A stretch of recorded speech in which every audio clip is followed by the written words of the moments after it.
So here at Tracefellow, I build cheap road bikes, generally with parts sourced from places like AliExpress. But today, something a little bit different. As normal, this build uses all Chinese parts, but despite that, it happens to be the most expensive build that I've ever put together by quite a wide margin, actually. And interestingly, one of the lightest as well. However, that doesn't mean everything was smooth sailing. Riding along, I did notice a slight bug. It shouldn't be like that. I want to make sure that it's not a common problem. So let's go. My name, as always, is Luke, and welcome back to Tracefellow. Right, firstly, I've got a perforated eardrum at the moment, and my entire sinus feels like one homogeneous lump of phlegm. So do bear with me if I sound a bit funny, that's why. And secondly, I've already lied to you actually. So today's build, everything on it is either from AliExpress or a direct-to-consumer Chinese brand, apart from the tires and the disc rotors. I needed some center lock discs, and I had these Shimano Ice-Tech ones just hanging around the garage, so that's what I went with. And these Goodyear Eagle Sport tires, I've been using them on this bike here, actually. This isn't the one I'm building. I've been using it on that bike over the winter, and I've been really impressed with them, and they're quite cheap as well. So I got another pair, and that's what I'm gonna use. But let's not hang about and get straight into it. Now, fair warning, yeah, this is an expensive build, right? And I can't necessarily afford to keep dropping a couple of £1,000 all the time on videos like this. So yeah, quite a lot of the parts have been sent to me for review. None of them are paid reviews, but I did get the product to test. So yeah, I'm trying to be transparent with you all. But yeah, I'll disclose all of those as we go along, so it's clear and everything. But anyway, that being said, yeah, I'm gonna go and get some decongestant. Yeah, let's crack on. Right, so I'm about to get kind of started here, and I think this should be a really straightforward build. Yeah, not so much actually. I've kind of laid all the parts out, and they're all really high quality, so I'm expecting everything to kind of slot together nicely. And importantly, I've got an electronic group set. It's the L-TWOO ERX electronic group set, which many of you are familiar with, but this is the version 2.0, the kind of blue edition that Joe from China Cycling dubbed it. The thing is, I don't think they're actually going to be selling this version. I think they're working on something different, but I will double check that and get back to you. But regardless, because it's electronic, cabling this thing is going to be really straightforward. I've just got one brake hose running through the frame with a couple of wires, so that should really speed things up. So I did message L-TWOO about this actually, and yeah, they're not going to sell this version that I'm showing you. They're going to kind of jump straight to a version 3.0 actually, which has got stuff like USB-C charging and a few other little hardware updates. Now, no idea about the release date, hopefully sometime this year, but yeah, I'm not entirely sure. But there we go, it's not this version, it's an even newer one. But yeah, this should pretty easily be the most expensive build that I've ever done, really. So as I'm going along and adding bits onto this frame and building the bike up, I'll talk about the individual parts, how much they cost, and then at the end, we'll do the kind of total build cost with a weigh-in and everything for the bike. So without further ado, let's crack on. So let's cover the frame for the build quickly. I've recently done a video on this thing, so won't dwell on it. It's from a brand I really like called OG-Evkin. It's a fully carbon aero kind of race frame that goes for $1,200. Now, on the episode I did covering this thing, I got a bit of flack. Actually, I've bought a few other frames anonymously from this company in the past, but this particular one was sent over to me, hence the skepticism, which, you know what, it is fair enough. It is good to be cynical. I used the word immaculate in the thumbnail because from what I saw, this frame is really clean, by far the cleanest one I've had in the garage, bar the top bearing seat in the headset, which I mentioned at the time had some clear coat overspray in it. Now, another area was called into question, the underneath of that top bearing seat, actually. I've got some footage here. There was allegedly excess epoxy used, and it was a bit messy. I personally think it looks pretty clean, to be honest, but I questioned OG-Evkin about it anyway, and they mentioned this particular area has to be finished by hand in order to properly mold this corner and reinforce the area, hence the slightly uneven nature of the finish here. But anyway, like I said, that episode was just an initial look. It's actually, well, when you come to build up the bike and ride the thing, that any issues really come to the surface. So, with that in mind, let's get this thing built. So the first thing I did was set up the wheels, and these are the new C5 wheels from Farsports. They came out last year, and in fact, Farsports sent me these wheels to kind of check out in September last year, so I've got to thank them for being extra patient with me. But yeah, so far, from what I've seen, an absolutely cracking set of wheels. They come in at 1,312 grams, which is pretty impressive considering they're not only 50mm deep, but the widest road wheels I've ever used, with an internal width of 24.5mm. A year or two ago, 21mm was considered pretty wide on this front. Interestingly, they also come with steel spokes and a DT Swiss style ratchet on the free hub. The overall finish on these wheels is incredible, and comparatively, they are offering quite a competitive price model for these. This set is basically 1,100 bucks or 825 quid. Definitely not the cheapest set of wheels that I've featured, but it's worth remembering. Farsports stuff has a great reputation for a reason. The stuff is so well made. Plus, grease behind the axle caps from the factory. Love to see it. Anyway, I'm expecting really good things from these wheels, so I'm going to get some miles on them and I'll report back. Anyway, let's get the cassette on. So I'm using this one from a brand called RIRO. I picked up this one on AliExpress. Cost me 109 quid, so not super cheap, but it is very lightweight at just 147 grams. I've done a video on this cassette already, actually, so you can check that out if you want the kind of the full story. The construction of this thing, it is pretty interesting, actually. I used it previously alongside the Wheeltop EDS TX group set, and I wasn't actually super impressed with the shifting performance, but then again, I wasn't super impressed with that group set either, so I'm going to try it on this setup and see how we get on. Now, with that on, I can get the tyres fitted, so the wheels can support it, but I'm not actually going tubeless. Under normal circumstances, I definitely would, but not to kind of brag. It's basically because I swap out wheels and tyres so often, it's just not worth the hassle for me personally to always go tubeless. So as mentioned, I'm using these Goodyear Eagle Sport tyres, 700 by 30C, so pretty wide. And yeah, these are pretty cheap too. I think they cost $23.50 each when I got them on eBay, but nice and grippy, even in the wet. So yeah, they've really grown on me. They're not tubeless compatible, so I'm using TPU inner tubes. These ones, I've actually shown them before. A slightly humorous name, Off Bondage, and I got a pair of these tubes for under 8 quid on AliExpress, so yeah, all good. Next up, let's get the disc rotors slapped on. So like I said at the beginning, these are Shimano Ice-Tech rotors, and the actual name is SMRT 800, I think. They're quite old now, actually, but they've still got plenty of life left in them, and they're center lock, like I said, which is what I need for this wheel set. I'm just giving them a quick wipe down here with some brake clean, which is, yeah, always good practice. And with that done, the wheel set is good to go. Next up, getting the shifters mounted. Now, because I've used this ERX group set before on another bike, I do need to get some new brake lines plumbed into the back of them, so that's what I'm doing here. Recently, I bought this enormous hoard of olives and barbs, actually, so yeah, this lot will probably see me out until I die, so good to have all these on hand. Anyway, yeah, super simple process. This tool that I picked up on AliExpress makes things so much easier, just using it to force the barb into the hose here, and then getting it all set into the back of the shifter. You'll need an 8 and a 10mm spanner for this, by the way.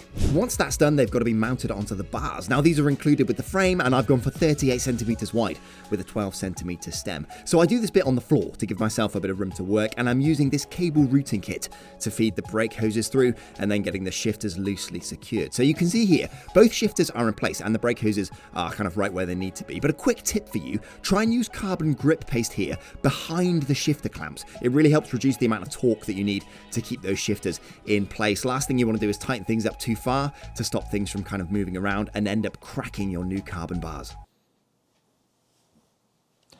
Ladies and gentlemen, welcome. Thank you for joining me. This is a sponsor spot. We're going to talk about Siroko. So I've been working with them for nearly 5 years at this point, and I've worn their stuff on every ride that I've done in that time period. And the reason I like them so much is because they make some great value cycle gear that lasts absolutely ages as well. The jacket that I'm wearing here, their J1 fur capacitor, I've had this thing for nearly 4 years. At this point, I wear it all the time, and I've actually crashed in it more than once.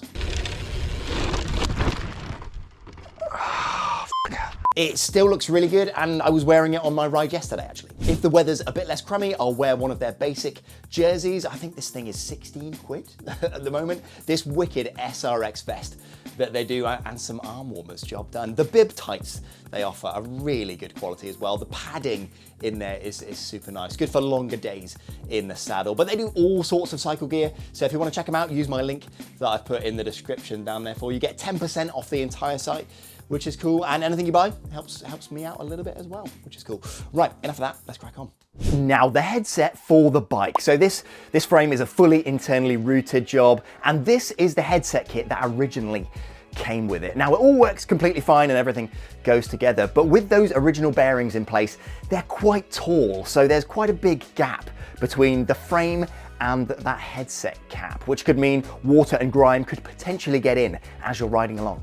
I mentioned this to OG-Evkin, and they sent over an updated version that they're now shipping with the frames. The new headset bearings have the name of the frame etched on them, which is, yeah, pretty cool. But importantly, they're slightly slimmer and come with an updated preload ring as well. So yeah, with the updated bearings, it looks a lot better. The gap here is much smaller, so yeah, let's get it all installed. So it's at this point you want to do a sort of test fit of the headset bearings with the fork, any spaces you plan to run, and the handlebars. You're basically getting everything in place so you can mark and cut the steerer tube to the right length. But it's at this point I've realized, yeah, I've made my life a little bit more difficult. I should have done this before I fit these hoses. A little bit annoying, but I can just feed the hoses through and I can still do it. So yeah, did just that, fed the hoses through the frame and the fork so I could get the bars properly in position. Okay, cool, so we're yeah, basically good to go. I can get this steerer tube marked up and cut to length now. So there are quite a few spaces underneath the stem here, and there's a reason for that. So I've included one more, sort of 1 centimeter more on the stack height for the spaces than I normally would if this were an endurance style frame, because this is a kind of racy frame. The position on the bike is quite aggressive. That paired with the fact that this head tube length here tends to be shorter than in endurance style frames. So I don't want to have the handlebars slammed too low and it be uncomfortable for longer rides. So I'm erring on the side of caution, and I've included that extra spacer there. So I can always cut the steerer tube shorter and drop the handlebars, but obviously I can't raise it up. So yeah, that's what I've gone for. I'm erring on the side of caution. So what I'll do is I'll mark it right there, and I'll end up cutting it about 0.5 centimeter lower than that mark. So let's get this thing done. Now, recently I decided to make my life a little bit easier. So in the past, when I used to cut steerer tubes to length, I would clamp 2 spare stems that I had, basically where I wanted the cut to be, to guide the hacksaw. But I bought this the other day. So it's this thing, and it cost me about, I think it was 20 quid on AliExpress, something like that. And yeah, it's really well made. It's all kind of machined aluminium and a steel plate on the front there. And essentially what you do is you clamp it in a vise like so, and then obviously you put your steerer tube through it, clamp it down, and then these plates here guide the hacksaw cut to be nice and precise. So yeah, finally, after cutting about 15 steerer tubes in the past, just by eye mostly, yeah, I finally decided to make my life a bit easier.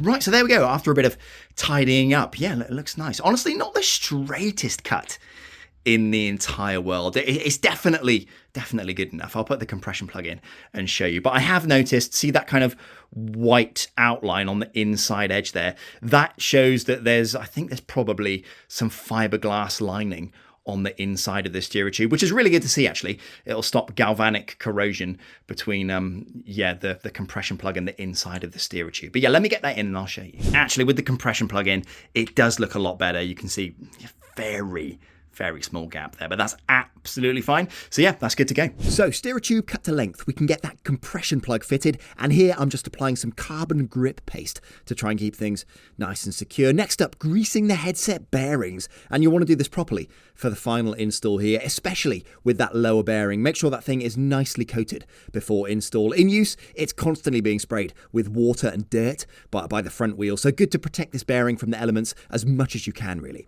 Now, at this point, we can start assembling everything. So you need to get the rear brake hose fed through the frame. So get your cable routing tool situated in place. You can see that here, and use it to pull the rear brake hose all the way through. Next up, feed the fork through the headset. Get the brake hoses in the right place, fit your spacers, and get the bars situated. Finally, get that top cap screwed in place, and the front of the bike, along with the cable routing, is pretty much done. Right, headset's all done and all tightened up, and I've got the kind of cables, well, the brake hoses fed through the frame, so that's popping out the fork there. There's a reason I've got it sticking out of the bottom bracket cup, and I'll explain that in a moment. So this is all tightened down, and the gap at the front here is really good, and I've greased up both headset bearings as well, so they should be fine. I will say, I think there's a tiny bit of rubbing between the bottom of this plastic cap and the bottom of the frame here. So I think it's rubbing right there, essentially, because if I show you, it sticks in place ever so slightly.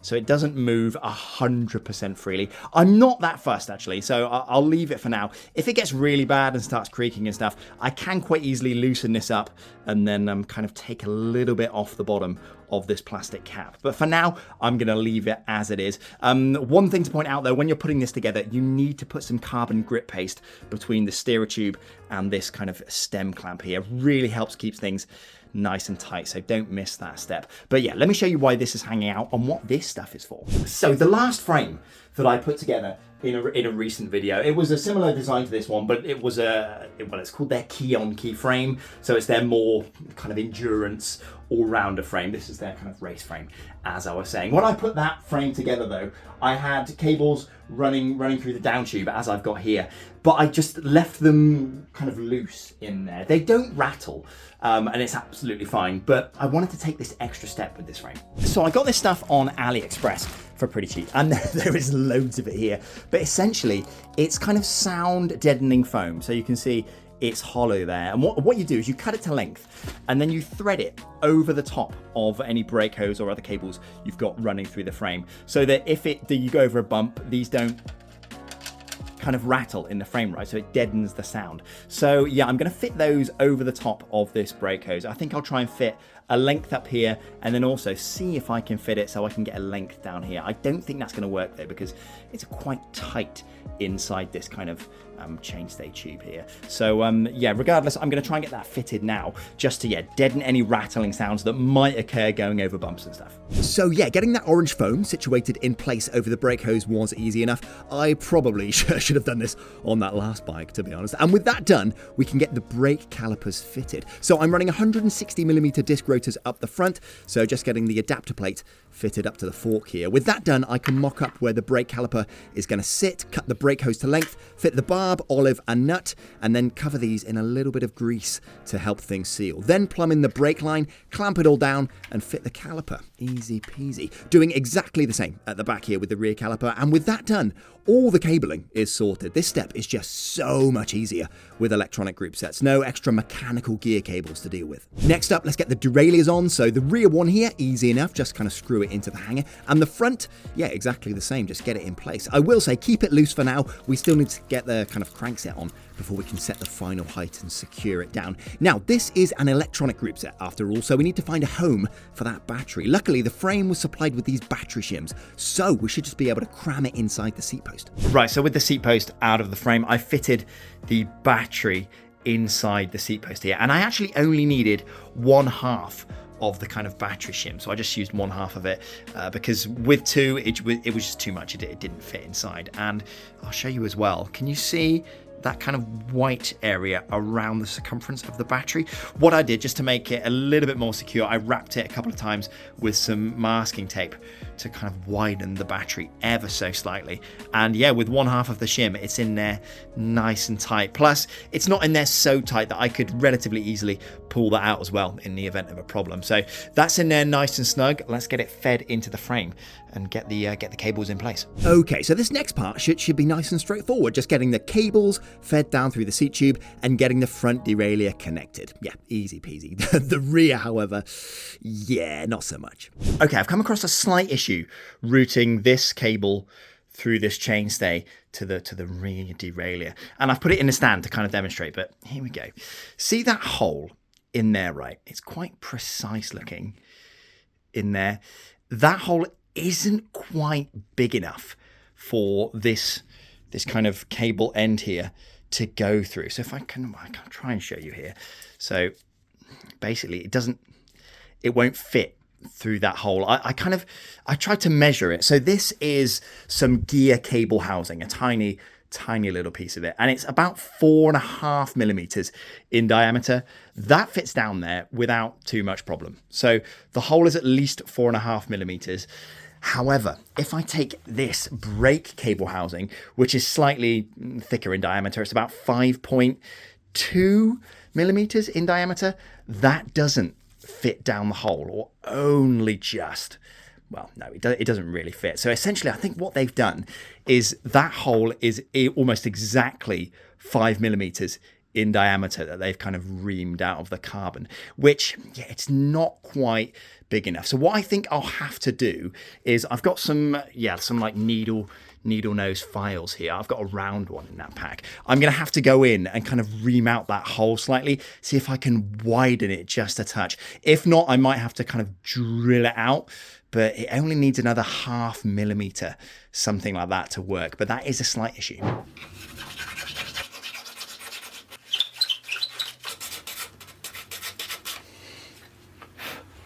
Okay, after about 20 minutes actually of having to kind of file this hole, because that's not exactly great access in there, I have sorted it. So from doing a little bit of probing with a few little bits of cable, I think from factory stock, it's a 5 millimeter diameter hole in there, which makes sense really, because on paper Di2 cables, this happens to be from L-TWOO, right? But Di2 cable ends are 5 millimeters in diameter on paper, so it makes sense why they chose that diameter. So presumably there was a peg in there when they did the molding that was 5 millimeters. So yeah, on paper it should fit, but it didn't. So yeah, as it happens, this cable end is 5.3 millimeters in diameter for this, and yeah, it fits now, because basically I reamed it out with not that file, this file right here, and this happens to be 5.5 millimeters in diameter. So if I show you, that fits in there absolutely no problem now. So that's all good, and I'll get the cable here.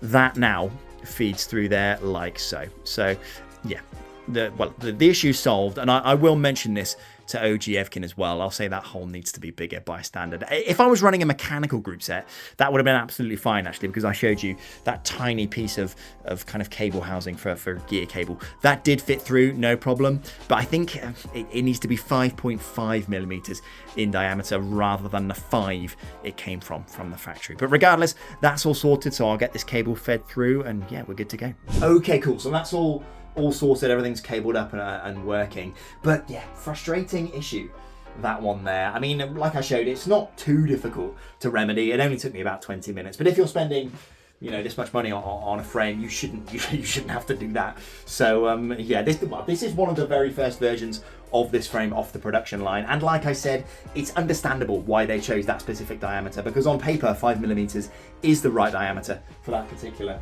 kind of hole in the back, but in reality it needs to be larger. So yeah, I'll let OG-Evkin know about that issue, and they'll change that for future ones off the production line, I'm sure. But yeah, let me show you everything working. So wake up the derailleur there, and if I show you, that's the rear derailleur going. No issues there, and the front derailleur. So yeah, all good to go. So let's crack on. So with that slightly odd little issue sorted out, let's fit the bottom bracket. So it's T47 in this case, which is a standard I've grown to quite like recently actually. And I'm using a ZTTO bottom bracket. Got this on AliExpress for just under 20 quid. And that includes the wrench as well. So grab the wrench, lube up the threads a little bit, and get it installed. Same on the other side, and yeah, that's all good to go. Now let's talk about the crankset. So I'm using this Magene PES P505 power meter. It's their sort of entry level model, costs about 300 quid, I think. And again, Magene sent this over, but it was over a year ago. I think I got this in late 2023. So yeah, once again, I've got to thank them for their patience. Now they sent me the power meter and this set of chain rings, but you can see here it's 5339, which is not really my preference, to be honest. Luckily the bolt pattern is very standard, 110 BCD, so I picked these up on AliExpress, a set of 5034 chain rings from Z-Race. 16 quid these were, so yeah, super cheap, and they fit perfectly. So just getting it on the bike here, a little bit of grease on the axle always helps, so slide that in, and yeah, we can get the other crank arm fitted, and it fits absolutely fine, which did surprise me actually. So in a previous video, I mentioned that I was going to use this particular power meter on this build, and a lot of people mentioned that it's not compatible with T47 bottom brackets. I think Magene have come out to say that, and I read a Chinatown forum post about it. But this is T47, and it, yeah, no problems, clears absolutely fine, doesn't foul on the frame at all. I haven't had to put any spacers behind it or anything to kind of bring it out. T47, the actual bottom bracket cup, is a larger diameter than kind of BSA, so I can understand why it might not fit on some frames, but this is absolutely fine, so that's cool. Now that the chain line, it does look quite close to the frame, if you see what I mean. So it's kind of set quite far back, but I don't really see that being an issue because I should be able to tune this to shift properly, but I won't be able to test that until I get the kind of cassette and the chain on and everything. So as of right now, seems to work fine, but we'll see when it comes to actually shifting whether I can use this. Actually, you know what? Let's just try it out now. I'll stick the wheel on. I've got the chain here, so I'll get that sized up and we'll see if this actually works. So I'm using an SUMC chain. I've heard some good things about these chains actually, but I've not used one for a while, so we'll see. This wasn't super cheap, to be honest, 28 quid. So yeah, hopefully it's good. Just getting it sized up here and getting it fitted to the bike, then having a fiddle about with the Groupset on the app to check the kind of shifting, and all seems to be working. So yeah, I mean, I need to, the chain's a little bit long still. I need to take 1 or 2 links out of it, but as far as, you know, clearance and everything, shifts absolutely fine. Yeah, and the high and low limit seems to be working fine. Doesn't rub at the kind of highest and lowest gears. So as far as I'm concerned, yeah, this power meter fits perfectly, which is great. What about this? Ready? So that's a cat. Now this is the interesting bit. But I spent all today building this, bud. You're not bothered? Yeah, she wasn't impressed. Anyway, chuffed with the crankset. Not sure it'll fit the same on all T47 bottom brackets, but yes, it certainly fits on mine. Anyway, with that done, it's the final stretch. So just getting the brakes bled here. And yeah, that's really straightforward with L-TWOO stuff, but I won't go into crazy detail. I will say all you need is a basic bleed kit and some mineral oil. No kind of special adapters needed or anything. And L-TWOO have a decent instructional video on this if you are interested. So with that all done, just spraying down the caliper with a bit of brake clean to clear up any excess mineral oil. Don't want that on the brake discs really. And next up, the saddle. Not too much to add, just get it installed basically. And in this clip you can see just working out the kind of saddle height and the setback. Pretty simple stuff. So we're basically done. So it's all together. All I've got to do really is get the bar tape on. So I bought this stuff on eBay and it was really cheap. I actually prefer the cheaper stuff without the adhesive backing. I find it's a bit easier to apply, but yeah, it's a lot thinner, sort of not as wide as normal regular bar tape, so that's gonna be interesting. I'll try and see if that works in a minute. But I put the saddle on as well. So this is a saddle from a company called RYET. Many of you are probably familiar with them. Yeah, and I've put some carbon grip paste on it. So this piece is made of carbon, so I put some grip paste under there, some grip paste on the rails, and got it all secured in place, and that's all working fine. So let's get this bar tape on, and it's basically finished. All right, so I'm pretty happy with that actually. So the spacing is nice and even on both sides. Yeah, it looks pretty nice. I will say it wasn't the easiest thing to get on because, like I said, the diameter is slightly lower than regular bar tape for some reason. But yeah, it looks all right. So I'll leave that on, see if it lasts. But with that done, the bike is essentially complete, which is wicked. So I'll stick a bottle cage on and we'll get this thing weighed. Okay, so predictions. I think it's going to be towards 8 kilos actually, because, well, a number of reasons. The frame itself, it's got nice chunky down tube, chunky chainstays and stuff. So it's not designed to be super lightweight. It's designed to be kind of stiffer more than anything. Combined with the fact that this base power meter from Magene and the crankset and everything, these are solid aluminium and stuff, and it's got a steel axle. So this is quite heavy. I think it was close to 800 grams actually, whereas the ones, well, this one, for example, this carbon crankset I've got on here, this is closer to 500, I think. So yeah, I'm expecting this to be close to 8 kilos actually, but well, let's get it on the scales and find out, shall we? So turn that on and zero that out. So I've got both pedals on here and a bottle cage, and yeah, literally everything's on there. So yeah, I'm quite nervous actually, but let's get this on. Swing in. What are we? 7.38 under 7.4. Oh, I'm really chuffed with that. I thought it was going to be closer to 8. Yeah, 7.38. Look at that, under 7.4 for this bike. I'd say that's pretty good. I'm certainly pretty chuffed with that. But yeah, that's a really nice weight. At least I'm really happy with that for sure. That's cool. That's cool. So I was going to shoot out, but maybe I'll wait a few minutes for this to clear up. 2 hours later. So it's just stopped raining, but it's now pitch black, and my whole sinus feels like one homogeneous lump of mucus, which is yeah, super lovely. It's really fun, the stuff you pick up from your daughter at nursery. But anyway, yeah, I'm desperate to see what this is like. So I'm going to get it out on the road and kind of give it a bit of a shakedown ride. Okay, so while I'm doing the shakedown ride here, let's cover the kind of total build cost for this thing. So here it is, a hair under $3,000 for everything, or $3,780.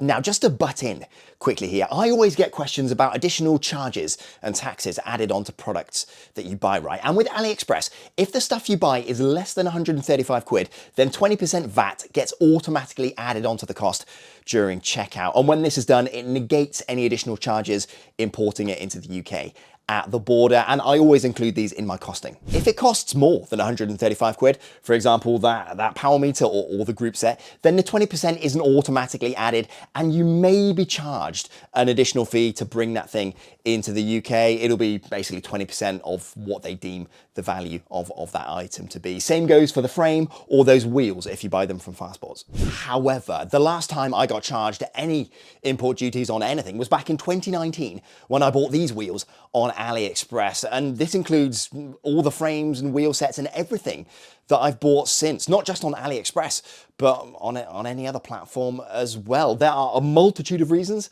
why this could be the case, but I mean, I don't include any additional fees on stuff like this because I haven't had any. Now, ultimately, it is impossible for me to say that you won't get hit with any additional import fees, but yeah, I can safely say I've not had to deal with any for years and years at this point. I wish I knew why, but I don't know the intricacies of the UK kind of border force and the import system. But anyway, there we go. Let's get back to it. A hair under $3,000 for everything, or $3,780. I will say, pretty expensive even for me, but let's compare it to some other bikes. So Canyon is always my go-to compared to the rest of the market. Yeah, they do some pretty good value bikes. So the closest one really is the Aero CF SLX 7 AXS. Yeah, it's basically £1,000 more and weighs 8.06 kilos in a medium-sized frame without pedals or bottle cages and no power meter. In fact, weighed in the same way, my build comes to just over 7.2 kilos, actually. The Di2 version is a little lighter at 7.91 kilos and comes with a power meter, but it's $4,500, so much more expensive. Now, in terms of weight, you actually need to be looking at the Aero CFR AXS, and that comes in at 7.15 kilos. Now, in many respects, this will be a much better bike, don't get me wrong, but I mean, it's nearly 10 grand. Now, looking at Van Rysel, their RCR rival AXS is close, and it comes with a power meter as well, but again, it weighs much more at 8.1 kilos, and it's still much more expensive actually at 3,900 quid. So on the face of it, even though, you know, this is my most expensive build to date, this bike still offers some pretty great value. But let's get back to the results of that shakedown ride, because yeah, there's a couple things to note. Right then, yesterday's shakedown ride, and forgive the hat, I just couldn't be bothered to sort out my hair this morning, and I desperately need a haircut as well. So yeah, anyway, the shakedown ride, I did it last night at like 7:30, which was a mistake in itself really, because sorting out like issues and checking out the bike in the pitch black, not the easiest thing to kind of manage, I suppose. But anyway, there were two issues that I came across. One I'm not particularly bothered about. The second one, yeah, I'll explain. So the first issue was a slipping seat post. It's an incredibly common issue on a lot of carbon road bike frames, even super high-end ones. Basically, I went over a bump and the saddle kind of shot down about 2 centimeters. I'll try and show you. Can you see those kind of score marks right there where the seat post just slipped into the frame, and that's where the clamp was, right? So essentially I brought it back up, clamped this back down, and it seems to hold, but what I'll do is I'll take it out, put a bit more carbon grip paste in there, see if that solves the problem. If not, I've got this fix that I use, which some of you that watch my stuff might be aware of. I basically wrap the seat post itself in some of this kind of plastic vinyl packaging here, and what that serves to do is increase the diameter of the seat post inside the frame, makes it nice and secure in here. Then when you clamp it up, it's basically problem solved. So that issue I'm not fussed about. I can definitely solve that with kind of minimal effort. The second issue was kind of with the headset here. So I was riding along, and I'll throw up some kind of footage to demonstrate. But after getting out of the saddle and sprinting a little bit, I did notice the bars were no longer centered. They kind of shifted over to the right-hand side slightly. And it happened twice, actually, on the ride. But after getting back into the garage, I'm very confident I know what the problem was. As soon as I got back into the garage, I took the headset cap off the top of the handlebars here. So you can see this is an identical set of bars on another bike from OG-Evkin that I built up in a recent video, and it's got this sort of headset cap on the top. So I took that off, and you should be able to see that the compression plug here, it's essentially flush with the top of the kind of stem on this set of integrated bars. It shouldn't be like that. It should be sat about 2 millimeters lower, maybe a millimeter or two lower. And I'll throw some footage to show that it's essentially lifted up. What happens when that occurs? It means the headset becomes loose, which then presumably would have led to the bars being able to shift over slightly. I'm very confident that I'll be able to kind of fix it by reclamping everything back down, applying some fresh grip paste and trying to sort it out. I found it's a pretty common issue with bikes with a carbon steering tube like this. I've often had these shift, especially once the bikes are first built up. So I'm going to resecure that down, and that should solve the problem. The reason that I'm kind of ever so slightly hesitant is that I faced a kind of similar-ish issue with this set of bars, right, on this bike. When I built this up, I showed that in a previous episode, when I kind of put pressure on the front of the bars, it kind of leveraged against the steerer tube in here, and there was a clicking, kind of creaking sound. Hear that click? There. I've since solved it, and this seems to be nice and solid, but I want to make sure that it's not a common problem with these set of bars. So I'll secure everything down, sort out the seat post as well, and then I'll shoot out for another ride this afternoon, even though it's still chucking down outside, and we'll see if we can get these sorted.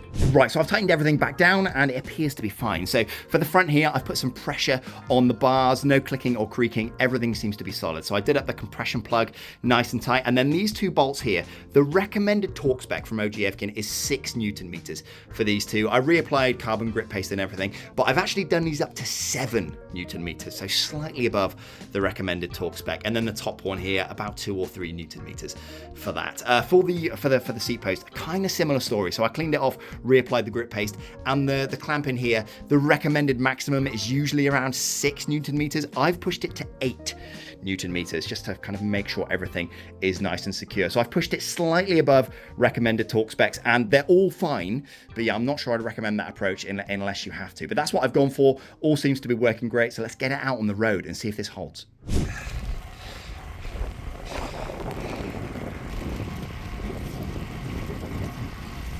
Right, so it's another gorgeous day in the English countryside. I've taken shelter in this bus shelter come book exchange. So yeah, it's quite miserable today. But I've done about another 12 miles or so on the bike, and it all seems to be sorted. So let me show you.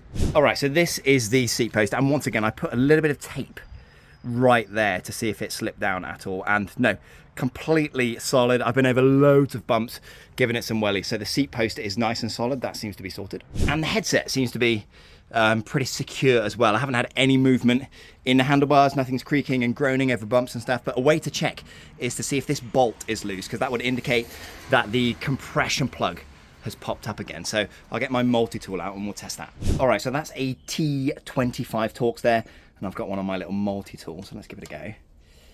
And yeah, that's still completely solid, just as tight as it was when I left the garage. So yeah, really happy with that. Appears to be sorted. So it has only been another 12 miles, which is a bugger all distance in reality. But the fact they're still just as secure and in the same place as they were when I left the garage is a really good sign. So I'm just gonna have to put some more miles on this bike and see if it holds. Right, I literally just stepped in. So another 12 or 13 miles on the clock, and yeah, same again. So no movement in the headset or the seat post. So fingers crossed it's sorted. Okay, so the handlebars are still fine. No more movement on that front, which is great. But the seat post did slip in again, only by about 0.5 centimeter, but still, considering I technically over-torqued that seat post clamp, yeah, not ideal. Now, I have a feeling that the actual grip paste that I've been using, this stuff from a brand called Weld Tight, I don't think it's very good. I mean, naturally, it was the cheapest stuff that I could find on eBay, but I think it's mostly paste and not much grip, if you kind of catch my drift. I've used this stuff a lot before, Fiber Grip from Finish Line. It's much, much better, but yeah, I ran out of this the other day, hence the reason I've been using that stuff. But yeah, I'm gonna get some more of this because it was much better. But still, I needed to fix that seat post, so I ended up using my plastic vinyl wrap trick. Like I mentioned, it's this stuff right here. So it's kind of a clear vinyl packaging. Stuff like bed sheets and well, cheap Halloween costumes often come packaged in this stuff, and I save it for situations like this. Okay, so I'm trying to get this done here with this vinyl packaging, and the way I normally do it is actually I stuff some up inside the kind of the seat post tube here, and then have the ends kind of wrapping around the seat post, so it kind of stays in place as I push it down. But obviously, well, I've got the battery stuck inside the seat post, so I can't do that. So I've tried to kind of loop it around the battery, but when I stick it in like this bit at the front, it's yeah, it's not really working. It kind of gets torn off. So I'm just going to try and stick some up the back here, up the back of the seat post, and see if that works. It should do, but that's kind of what I'm having to resort to in this case. So I've got the seat post down to where I want it, and you can see I've got this length of vinyl packaging poking out the top. So I'll cut that to length, but it's running all the way down the back of the seat post here. So even without the clamp in, this seat post is a lot tighter inside the frame than it was. So with this kind of pushing it against the back of the frame here, I'm hoping this will solve the seat post slipping problem for good. So yeah, I got that excess cut off, set the clamp back in place and torqued it up to 8 Newton meters. You might also see lots of grease around the top here to kind of stop too much water seeping into the frame. Just to be clear, this is only around the top, not on the actual seat post itself. Anyway, with that done, the bike itself is now completely solid, but riding around this week, I did come across one more issue. So riding along, I did notice a slight bug with this ERX Groupset, and I've just managed to recreate it. So let me show you what's going on. Okay, so I'm in the big ring, literally just changed into it. But if I click the button to move into the small ring, yeah, no movement, and Groupset's awake. I'm trying it again. Yeah, nothing. So I'm clicking the button. Yeah, no movement. However, if I shift the rear, so like so, and then boom, it moves again. So yeah, there's a slight bug, and I think I know the sequence. Okay, so I did actually film a little bit while I was out to kind of show you the sequence to recreate the bug, but after playing around for a little bit, it's much easier to show you in the garage, and it's even more specific than I could have ever imagined. So let me show you the issue again quickly. Right, quick recreation of the issue. So I'll shift into the big ring, shift again to trim, and now it's locked. So you might be able to see I'm shifting with the buttons and nothing is happening. I can still shift at the back actually, but yeah, nothing happens at the front until I wait. And then it like automatically trims or something, and then it frees up again. So yeah, really weird. But let me show you the incredibly specific scenario you need to be in to recreate this bug. Okay, so here it is. You need to have an 11-speed cassette at the back. You need to be in the second, or in this case, the third gear, not the first, fourth, or any of the other ones. Doesn't work, so just either of those two gears. Then you need to, like I showed you, press the shift button to move into the big ring, press the same shift button again to trim the front derailleur, and then this locks up for 15 seconds, like I showed you. But not only that, I figured out you also need to have the upper limit for the large ring on the front derailleur within the app set to 78 specifically. If it's set to 77 or 76, this issue goes away. So let me show you.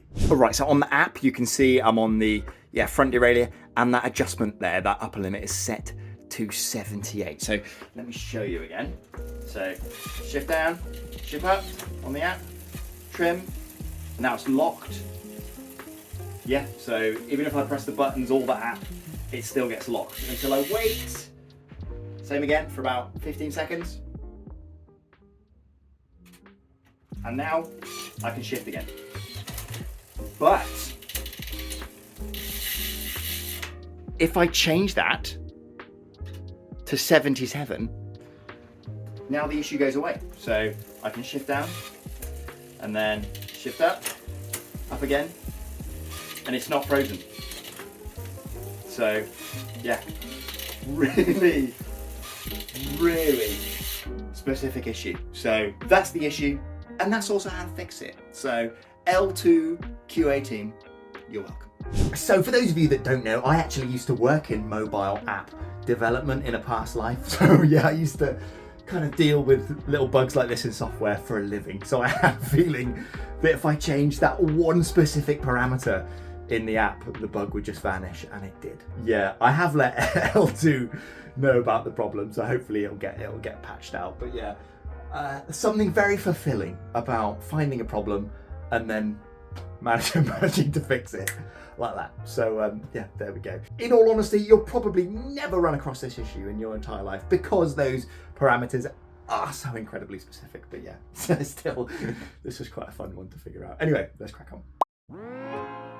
Okay, so let's give you a quick recap at this point. So first up, when I got this frame, there was a bit of clear coat overspray in that top bearing seat on the headset. Got that out with a hobby knife, easy peasy, job done. Then the hole in the back of the frame was too small, so I had to file that out to get the cable to fit through. After that, the handlebars were slipping, so I had to reseat the compression plug, add some fresh grip paste, tighten everything back up. Now that's solid. I had a slipping seat post. I just showed you that vinyl wrap trick I had to do. And lastly, that weird little software bug with the Groupset. And look, sometimes this is just how it goes with builds like this. And I am certain there are plenty of you out there right now that could never be bothered dealing with all those issues, right? And that is totally fine. But it's one of the reasons I make an effort to show them all. I don't want to sugarcoat everything, but I love it. Figuring out stuff like this is half the fun for me, actually. And in my opinion, none of these issues are deal breakers, really. Apart from that hole in the back of the frame, you shouldn't have to take a file to your kind of brand new carbon bike frame. But like I said, OG-Evkin said they're going to fix that for all new frames off the production line. And look, to be completely honest with you, it would be quite easy for me to breeze over a couple of these little issues, but I like showing them because I think it's important for anyone looking to mimic my approach to understand it's rare for builds like this to go together perfectly straight out of the box. But 99% of the time, any issues you come across can be pretty easily sorted with a little bit of tinkering. I hope I've been able to kind of show that over the years. And at the end, there's a potential for an absolutely cracking bike that's great value as well. So right now, this bike here is, yeah, it's great. It's all squared away. I've done another 100 miles on it and no more issues. But how does it actually feel to ride? Well, it's just, I don't know, taut and responsive in a way that my kind of endurance bikes that I normally ride just can't match. And I'm sure that's obvious to a lot of you out there, but yeah, I didn't really notice it until I rode them back to back. I mean, I hit 1100 watts coming off a roundabout on this bike the other day, trying to match the speed of the traffic, and it just flies. But despite that, comfort is still pretty good, actually. Many of you will know last year I rode this Cannondale System 6 while I was out in Mallorca for a few days, and yeah, a full-on aero machine, basically. Fast and incredibly stiff, but yeah, easily the most uncomfortable bike I've ever ridden. With this bike, even though it's still kind of a race-focused machine, it's not really like that. Like I said, it's pretty comfortable. And I think there are a couple of reasons for that. Firstly, you've got quite a sloping top tube here, which means quite a lot of this seat post gets exposed. Now it's got it's got a box section rear to that thing, which compared to a kind of standard round seat post means that it's a little bit stiffer and it's got some aero benefit as well. But despite that, because so much is exposed, you get quite a lot of deflection on it, which obviously increases ride comfort, along with these dropped seat stays. Those help in that regard as well. Secondly, I'm running 30mm tires, which in fact, when they're mounted onto these ridiculously wide Farsports wheels, measure closer to 32mm actually, meaning I can easily run them at like 75, 80 PSI, no problem. Obviously massively increasing comfort, especially on the crummy B roads that I tend to frequent on this thing. And as we're on the topic, these wheels from Farsports, I've no doubt they've massively helped in terms of improving the sort of ride quality. I obviously need to get some more miles on them and try them on a couple of different bikes and stuff. But because they're so wide, and also the fact they use some decent steel spokes from a brand called Alpina, I think they're a really good balance between stiffness and compliance. And I know how kind of cliche and trite that might sound to quite a few of you out there, but it kind of makes sense if you look at where these wheels sit in the lineup that Farsports released last year, because alongside this wheel set, they also released their S and Evo S wheels, which are a little bit more expensive and slightly more race focused. They use bladed carbon spokes instead of steel, and it's generally accepted that carbon spokes are a bit stiffer, a bit harsher in terms of the ride feel, but better in terms of stuff like power transfer. things like that. So even though these aren't a proper race focused wheel set, they still feel incredible. So I'll get some more miles on them and report back. The wheelbase on this thing is a little bit shorter than the bikes I usually ride as well. So my endurance bike, this one, the wheelbase is 100.5 centimeters, whereas this bike I've just built is 98.5. So 2 centimeters shorter. Admittedly, not a huge difference, but I do feel like it has made the bike feel a little bit more aggressive, slightly more responsive and quicker to turn as well. So where does this bike sit, right? Well, if I had to compare it to some other bikes that I've ridden, I'd say it sits pretty nicely between that super aero machine, the System 6, that I rode, and my, more relaxed endurance bikes. I think it kind of slots quite nicely in the middle. It's got the kind of taut, responsive feeling of a race bike in the sprints, but because of things like that super exposed seat post and also the wheel set and tires that I'm running, it doesn't feel incredibly harsh and punish you all the time. It's also really quiet. I think the quietest bike that I've ever built, actually. Now, I've precisely tuned each gear on the cassette using the software for the L-TWOO Groupset, all but eliminating running noise from the chain. And yeah, that kind of sound deadening foam that I put over the top of the brake cable running through the frame, that's undoubtedly helped as well.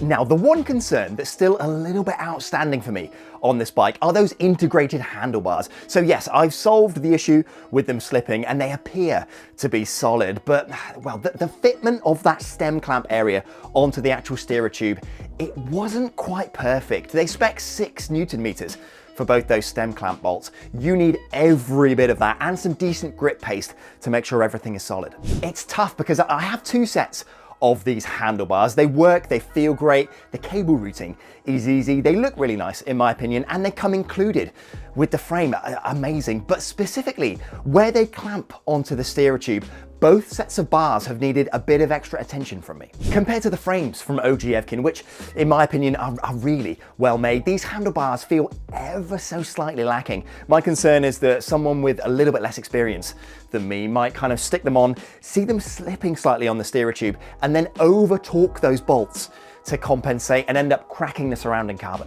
In fact, someone with a set of these handlebars messaged me with this exact problem. You can see in this picture they sent, there's a crack in the carbon next to those clamping bolts. Now, he swears that he torqued them down to spec and used a torque wrench and everything, and I've no reason to kind of doubt what they've told me, but I did notice both sides of the stem clamp are basically touching at the back, whereas this is what my set looked like when torqued down to 6 Newton meters. You can see there's a kind of gap between the two. So maybe they were over tightened, maybe they weren't. It's impossible for me to know, but not a fantastic indictment of these handlebars either way, to be honest. Like I said, I've got 2 sets of these handlebars and both of mine are completely fine, to be honest with you. No cracking around the carbon or anything like that. And since reseating them with a bit of extra grip paste, both sets have been completely solid for the last few hundred miles. But I wanted to make you aware, I have a slight niggling doubt around that stem clamp area. I've actually messaged OG-Evkin about my concerns, so I'll see what they come back with. But in the meantime,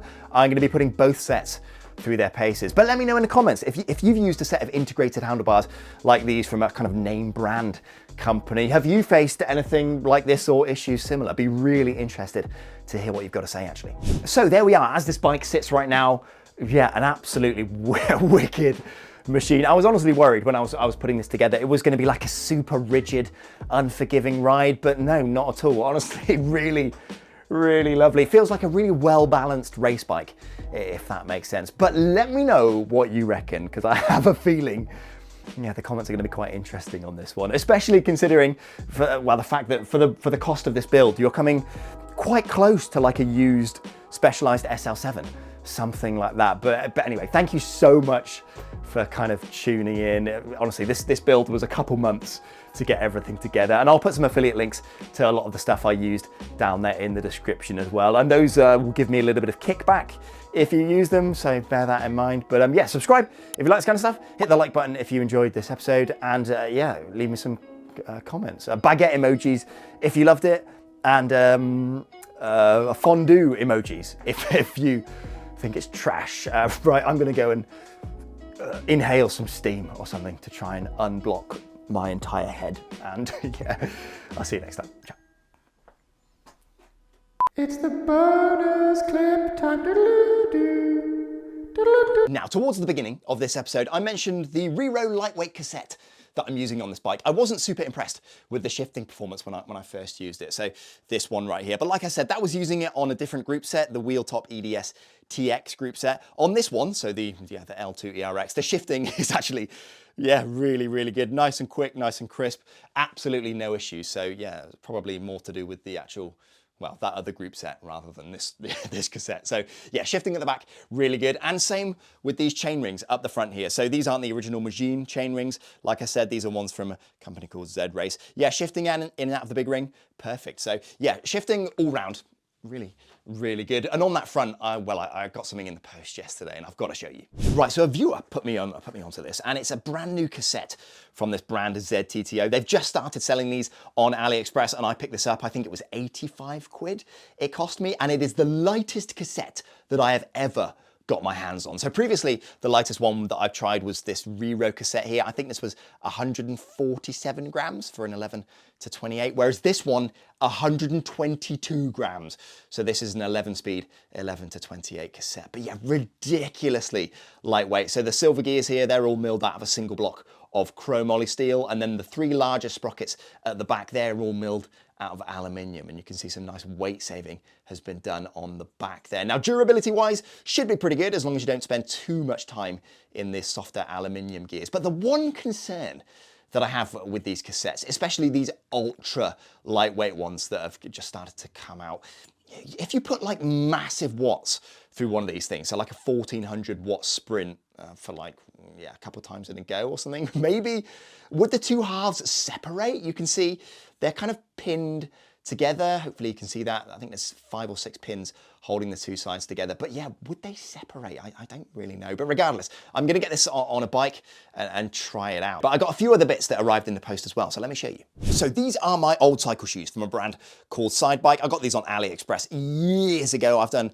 a video on these already, actually. But yeah, I've had these for about 3 years. Love these shoes, really comfortable, super lightweight, all that good stuff. But unfortunately, this A-top wheel, this one right here, has started to give out, and I've tried to get into it because there is an Allen bolt, but I can't undo it to kind of service that, which is slightly frustrating. So I took it as an opportunity to check out Sidebike's kind of latest generation of cycle shoes, and here they are. Look at those. They look really wicked, don't they? So again, got these on AliExpress. They weren't super cheap. I think they were 100 and something quid. I'll put the cost up. But yeah, again, super lightweight, nice carbon sole there, nice mesh fabric. I still might try and service that kind of BOA wheel there to have these as a backup pair of shoes, but still, I'm gonna transfer over to these because these things look absolutely wicked. And yeah, Sidebike, I really like this brand as well because these ones have lasted for years and years and years. So I'm hoping to get a decent few years out of these ones as well. And lastly, I've got something in that box there. So I don't really want to kind of get it all out for you, but basically this is, yeah, Sensar's kind of cheap hydraulic group set. So this group set here, I kind of rave about. It's the L-TWOO R9 disc group set. I think this one, you can get it for about 95 quid if you shop around. But yeah, excellent group set. This is Sensar's kind of version of that. It cost me a little bit more. It was 155 quid, I think, for both derailleurs, shifters and brakes. But yeah, desperate to get this kind of on a bike. And I've got a new build coming up, which I'll include that on, and probably this on as well. So basically, yeah, I've got loads of stuff coming up. Yeah, it should be quite an interesting few months, actually. So yeah, do get subscribed, and I guess that'll do it. So I'll see you next time. Ciao.